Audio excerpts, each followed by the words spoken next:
Web3 is a confusing name for something that's supposed to be the future of the internet. Think of it like this: Web 1 was the early days, like finding a GeoCities page about someone's Beanie Baby collection. Web 2 is what we use now: Facebook, Amazon, all controlled by big companies. Web 3 wants to change that. The big idea with Web 3 is decentralization.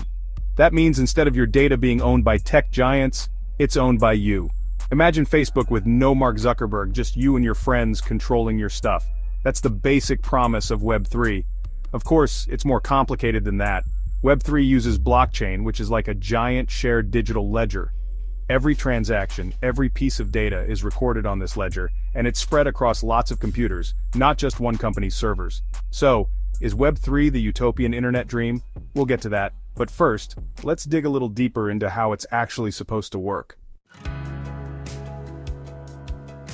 Right now with Web 2, we're basically digital sharecroppers. We use platforms like Google and Facebook, but they own our data and make money off it. We get the convenience, they get the profits. Web 3 says, hold on, that's our data, we should control it. Decentralization is the key difference. In Web 2, everything goes through these big companies. They decide the rules, they can censor content, they can even kick you off. In Web 3, the power is spread out. It's in the hands of the users, at least in theory. This all sounds great, right? More control, more privacy. But remember, we're early in this whole Web 3 thing. It's like the internet in the 90s, full of potential, but also full of scams and things that just don't work yet. So how does Web 3 actually achieve this decentralization thing? Well, that's where blockchain comes in. Blockchain is the technology underpinning Web 3. Think of it like a digital ledger that everyone shares.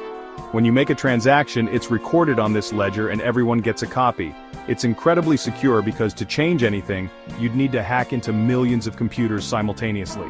Good luck with that. This decentralized, secure nature of blockchain is what makes Web 3 possible. It allows for things like cryptocurrency, where you can send and receive money without needing a bank. It also enables NFTs, which are unique digital assets that you can actually own. Now, blockchain isn't perfect. It can be slow and expensive to use, and it has its own environmental concerns with energy consumption, but it's the foundation upon which Web 3 is being built. So, how does this all play out in the real world? Let's look at some examples. Section 4, Web 3 in Action: NFTs, DeFi and more. One of the most well-known examples of Web 3 is NFTs, or non-fungible tokens. Basically, it's a way to own something digital. Think of a digital trading card, but instead of tops, it's some guy on Twitter selling a picture of a monkey. NFTs can represent anything: digital art, music, even tweets. The idea is that by owning the NFT, you own the original, even if copies exist. Is it ridiculous? Maybe, but people are spending millions on this stuff. Then there's DeFi, or decentralized finance. This is all about cutting out the middleman in financial transactions. You can lend, borrow, and even invest without needing a bank. It's potentially revolutionary but also very risky, as the crypto crash of 2022 showed us. These are just a few examples of what Web 3 can do. The potential is there for everything from decentralized social media platforms to online gaming where you actually own your in-game items. But it's still very early days. Section 5, the future of Web 3. A decentralized world. So, will Web 3 change everything? Will we all be living in a decentralized utopia where we control our own data and big tech is a distant memory? Probably not, at least not right away. Web 3 faces challenges. Scalability is a big one. Can blockchain handle billions of users and transactions?